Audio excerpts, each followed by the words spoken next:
For over a century, humans drove cars.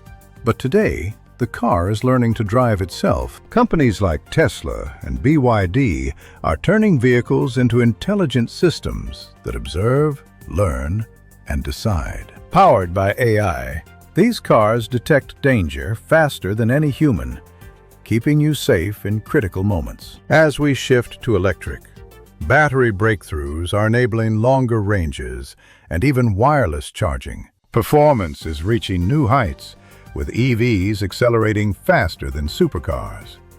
It's a massive leap forward. Like smartphones, cars now update and improve over time, becoming personalized digital spaces. The future of driving isn't about control, it's about trust. And soon, you won't be driving at all. The future of mobility has already begun. Stay informed and stay ahead.